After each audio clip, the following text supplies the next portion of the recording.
Mes amis béliers, bonjour et bienvenue sur la chaîne Tarot à merveille. Pour votre tirage général, ceux qui me découvrent, soyez les bienvenus. Il existe une carte de votre vie. Pas une carte que quelqu'un a dessinée pour vous. Une carte que vous dessinez vous-même, jour après jour, sans le savoir.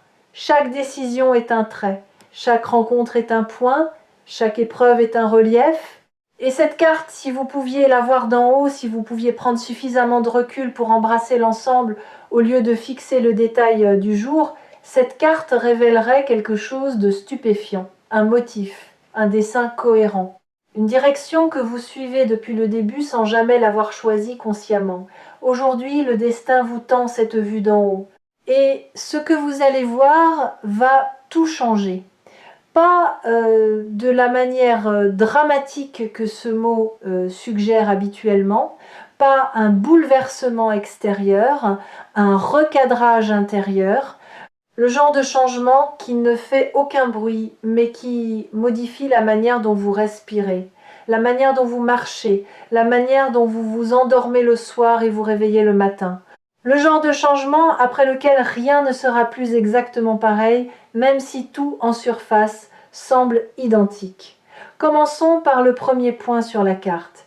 Il se situe dans votre passé lointain, un moment que vous considérez probablement comme banal ou malheureux, un moment dont vous ne parlez jamais parce qu'il vous semble insignifiant ou parce qu'il vous fait encore mal. Ce moment, c'est la première fois où vous avez senti que vous ne rentriez pas dans le moule. Pas de manière spectaculaire, de manière subtile, un décalage entre ce que vous ressentiez et ce que les autres semblaient ressentir. Un écart entre votre perception du monde et celle qui était considérée comme normale. Peut être que c'était à l'école, quand une question qui passionnait tout le monde vous laissait indifférent, tandis qu'un détail que personne ne remarquait captait toute votre attention. Peut être que c'était dans votre famille, quand vous perceviez des tensions que les adultes faisaient semblant de ne pas voir. Peut être que c'était dans un groupe d'amis, quand la conversation glissait sur des sujets qui ne vous touchaient pas et que vous vous demandiez, avec une solitude discrète, si quelque chose n'allait pas chez vous. Ce point sur la carte, vous l'avez interprété comme un défaut, une anomalie, la preuve que vous étiez décalé, différent, inadapté. Et cette interprétation a coloré des années entières de votre vie. Elle a influencé vos choix, elle a modelé vos relations. Elle vous a poussé soit à vous conformer pour disparaître dans la masse, soit à vous isoler pour ne plus ressentir ce décalage. Mais voici ce que le message du destin révèle aujourd'hui. Ce point n'était pas un défaut, c'était le premier signe de votre don. La première manifestation d'une sensibilité particulière, d'une profondeur de perception que la plupart des gens ne possèdent pas. Ce que vous preniez pour une inadaptation était en réalité une calibration différente, comme un instrument accordé dans une tonalité que les autres ne reconnaissaient pas. L'instrument n'était pas désaccordé. Il jouait simplement dans une gamme que personne autour de vous ne pouvait encore entendre. Deuxième point sur la carte, celui-ci est plus récent. Il se situe dans une période de votre vie adulte où vous avez pris une décision qui semblait aller à contre-courant, une décision que les gens autour de vous n'ont pas comprise. Peut-être qu'ils vous l'ont dit ouvertement. Peut-être qu'ils l'ont exprimé par leur silence, par cette absence de soutien qui parle plus fort que n'importe quelle critique. Vous avez fait quelque chose qui ne suivait pas la logique visible, qui ne correspondait pas à ce qu'on attendait de vous. Et au moment où vous l'avez fait, vous n'étiez même pas certain de vos raisons. Vous avez agi par instinct, par une impulsion venue d'un endroit plus profond que la raison. Cette décision vue isolément peut ressembler à une erreur. Peut être même qu'elle a entraîné des conséquences difficiles, des pertes, des ruptures, des périodes d'incertitude qui vous ont fait douter de votre propre jugement. Mais regardez maintenant cette décision non plus isolément, mais en relation avec le premier point. Reliez les deux. Et vous verrez que la même intelligence était à l'œuvre, la même calibration différente. Le même refus instinctif de suivre un chemin qui ne résonnait pas avec votre vérité profonde, même quand cette vérité ne pouvait pas encore s'exprimer en mots. Le destin ne vous punit pas pour les décisions qui semblent illogiques. Il vous guide à travers elles. Chaque fois que vous avez suivi votre instinct contre la logique apparente, vous ne vous éloignez pas de votre chemin, vous y reveniez, vous corrigiez une déviation imposée par les attentes des autres. Et le prix que vous avez payé pour ces corrections, l'incompréhension, la solitude, le doute, n'était pas une punition, c'était le péage. Le coût inévitable de l'authenticité dans un monde qui récompense la conformité. Troisième point, celui-ci est le plus récent, il se situe dans les dernières semaines. C'est un sentiment, pas un événement. Un sentiment diffus mais persistant que quelque chose approche, que les pièces du puzzle bougent, que l'air autour de vous a changé de densité. Vous ne pouvez pas le prouver, vous ne pouvez pas le montrer à quelqu'un en disant « Regarde, tu vois », mais vous le sentez dans votre ventre, dans votre poitrine. Dans ces moments de veille nocturne où le silence est si profond que vous pouvez entendre le murmure de votre propre devenir, ce sentiment est le troisième point. Et c'est maintenant que nous allons relier les trois. Prenez du recul. Montez en altitude. Regardez ces trois points depuis une perspective que vous n'avez jamais eue. Le décalage de l'enfance, la décision instinctive de l'âge adulte, le pressentiment du présent, trois points sur la carte de votre vie. Et quand vous les reliez, quand vous tracez une ligne entre eux, un motif apparaît.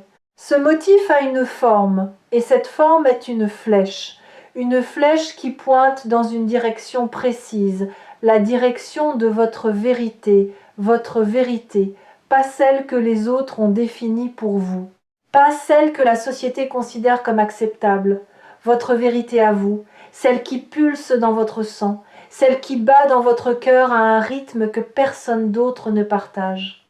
Et cette vérité, le message urgent du destin est le suivant. Il est temps de la vivre, plus de la cacher, plus de la reporter, plus de la négocier avec ceux qui ne peuvent pas la comprendre. Il est temps, je sais ce que vous pensez. Vous pensez que c'est facile à dire, que vivre sa vérité est un luxe réservé à ceux qui n'ont pas de facture à payer, de responsabilité à assumer, de personnes à ne pas décevoir. Et je comprends cette pensée. Elle est raisonnable. Elle est logique. Elle est aussi le barrage le plus efficace que votre mental ait jamais construit pour empêcher votre cœur de prendre les commandes. Mais voici ce que votre mental ne sait pas. Vivre sa vérité ne signifie pas tout quitter, ne signifie pas brûler les ponts, ne signifie pas devenir irresponsable ou égoïste. Vivre sa vérité, c'est un ajustement fin, subtil. C'est dire non quand tout en vous crie non, même si le monde attend un oui. C'est consacrer 1 heure par jour à ce qui vous fait vibrer au lieu de remplir chaque minute avec les urgences des autres. C'est cesser de vous excuser d'être qui vous êtes et commencer à vous en réjouir. Ces ajustements sont petits en apparence, mais cumulés jour après jour, ils changent la trajectoire. Comme un bateau qui modifie son cap d'1 degré et qui, 1000 kilomètres plus loin, se retrouve sur un continent entièrement différent. Et laissez-moi vous dire quelque chose sur ce degré de différence. Il est invisible au début. Le jour où vous commencez à dire non à ce qui ne vous correspond pas, personne ne le remarque. Le jour où vous consacrez 30 minutes à écrire, à peindre, à rêver, à marcher en silence, personne ne félicite cette décision. Personne ne la comprend. Parce que le monde est habitué à votre ancienne fréquence. Il attend de vous ce que vous avez toujours donné. Et quand vous commencez à donner quelque chose de différent, la première réaction n'est pas l'applaudissement, c'est la perplexité, parfois la résistance, parfois même le reproche, habillé en inquiétude. Tu vas bien? Tu es sûr de toi? Ce n'est pas un peu risqué? Ne vous laissez pas freiner par ces réactions, elles sont normales.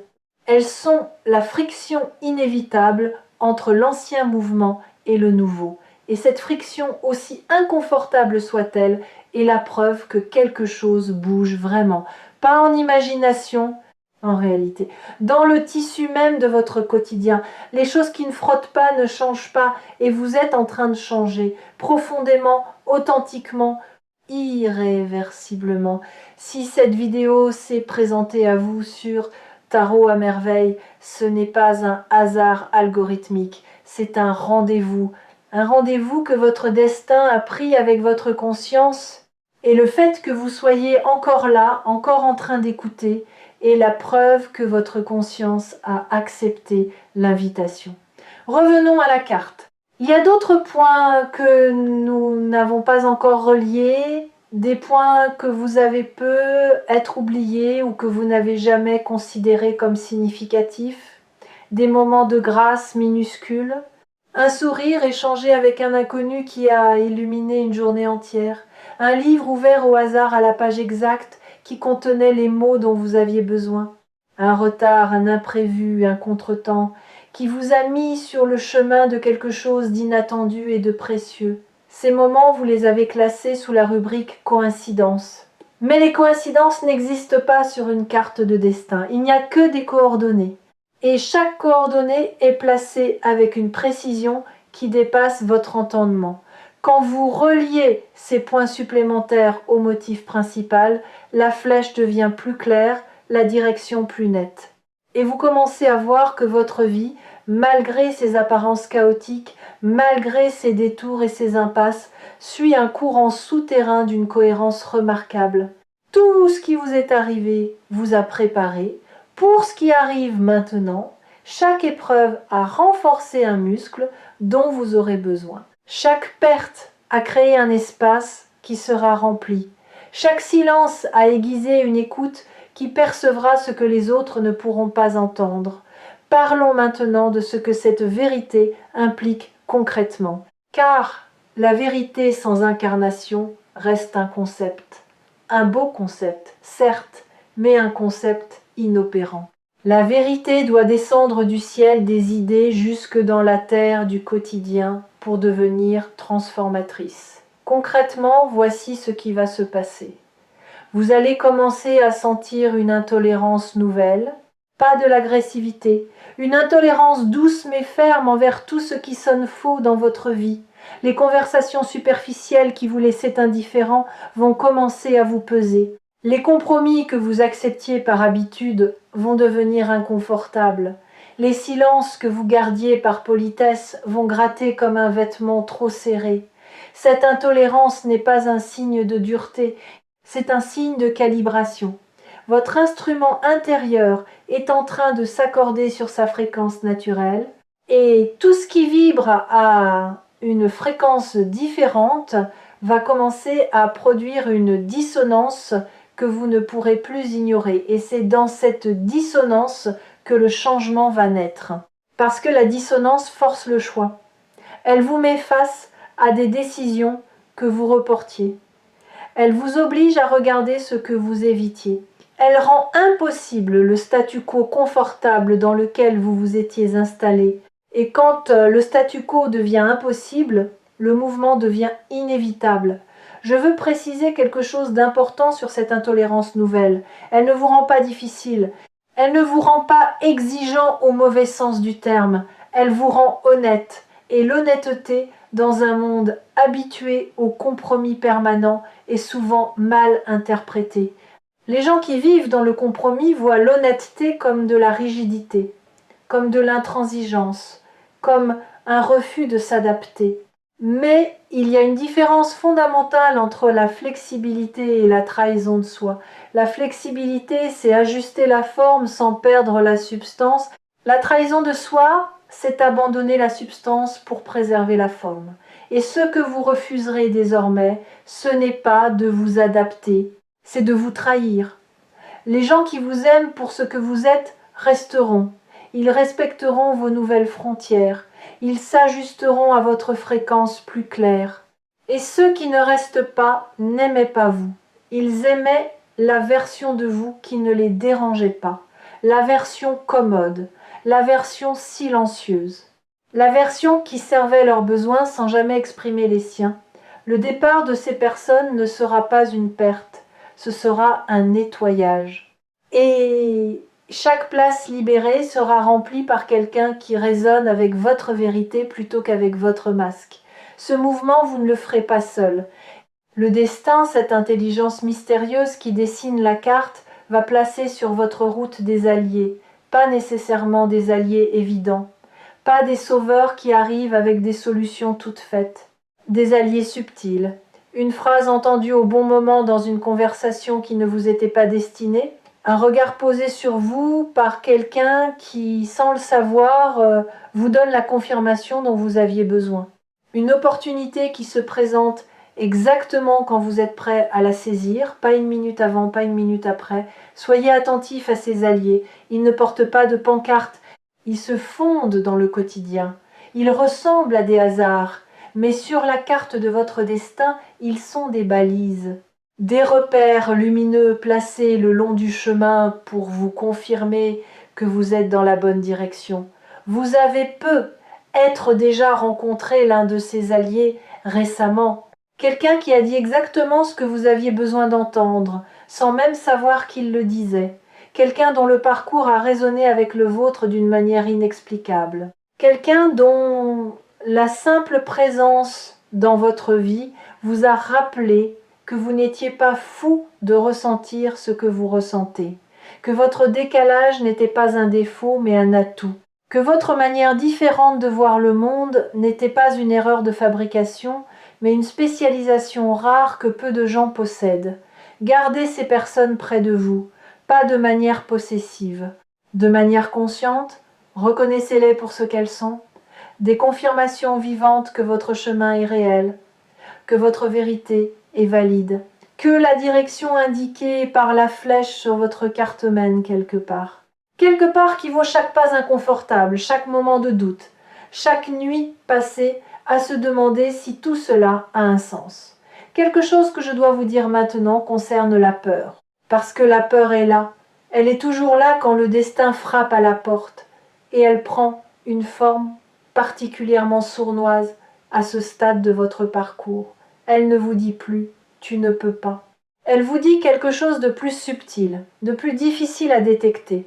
Elle vous dit « pas encore ». Ce « pas encore » est le piège le plus sophistiqué de votre mécanisme de résistance. Parce qu'il semble sage, il semble prudent, il ne vous dit pas non, il vous dit plus tard. Et plus tard, quand on le décortique, est simplement un jamais qui a appris les bonnes manières.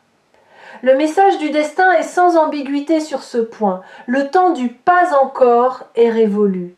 Non pas parce que les conditions extérieures sont devenues parfaites, elles ne le seront jamais, mais parce que les conditions intérieures ont atteint leur point de maturité.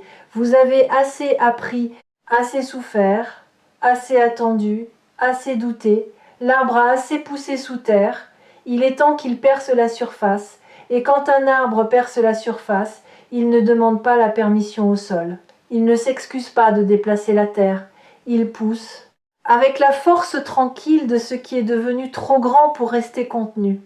Les messages partagés ici sur Tarot à merveille portent souvent cette tension entre la patience et l'urgence, entre le respect du timing et le refus de la procrastination. Et aujourd'hui, la balance penche clairement du côté de l'action, pas l'action frénétique, l'action alignée. L'action qui naît du silence intérieur plutôt que du bruit extérieur, l'action qui ne cherche pas à prouver quoi que ce soit à qui que ce soit, mais qui répond à un appel si profond qu'y résister devient plus douloureux que d'y répondre. Il y a un aspect du message du destin que je n'ai pas encore abordé. Le plus intime peut être. Il concerne le rapport que vous entretenez avec le temps. Vous avez le sentiment d'avoir perdu du temps, des années, peut être des décennies, des périodes entières de votre vie que vous considérez comme gaspillées, des choix que vous regrettez, des chemins que vous auriez dû emprunter mais que vous avez évités. Et ce regret est un poids que vous portez en silence, sans en parler, parce que le passé ne se change pas et que se plaindre ne sert à rien. Le message du destin a une réponse à ce regret. Et cette réponse va peut-être vous surprendre. Rien n'a été perdu, pas une minute, pas une heure, pas une année. Le temps que vous considérez comme gaspillé était en réalité du temps d'incubation. Comme la terre en hiver, qui semble morte alors qu'elle travaille dans l'invisible, préparant les conditions du prochain printemps. Vos années de doute étaient du temps de maturation. Vos années d'errance étaient du temps d'exploration. Vos années de stagnation apparente étaient du temps de consolidation, pendant lequel vos fondations intérieures se renforçaient en silence pour supporter le poids de ce qui vient. Il y a une image que j'aimerais partager avec vous. Imaginez un archer qui bande son arc. Plus il tire la corde vers l'arrière, plus la tension est forte, plus l'attente est longue, plus le bras tremble. Et pour un observateur qui ne comprendrait pas le tir à l'arc, ce mouvement vers l'arrière ressemblerait à un recul, à une régression. Pourquoi recules-tu alors que ta cible est devant? Mais l'archer sait. Il sait que l'attention est nécessaire, que le recul apparent est la condition de la propulsion, que plus la corde est tirée, plus la flèche ira loin. Vos années de tension, vos années de recul apparent étaient la corde qui se tendait, et le moment de la libération approche. La flèche va partir, et elle ira exactement là où elle doit aller. Pas où vous l'aviez planifié, où votre destin l'a visé, rien n'est perdu, tout est investi, et le retour sur investissement arrive maintenant, pas sous la forme que vous attendiez, sous une forme meilleure, plus adaptée, plus juste, plus profondément alignée avec la personne que toutes ces années ont façonnée. Regardez votre carte une dernière fois, voyez tous les points, tous les traits, tous les reliefs, les montagnes que vous avez escaladées, les vallées que vous avez traversées, les rivières que vous avez remontées à contre-courant, et voyez la flèche, la direction, ce vers quoi tout converge.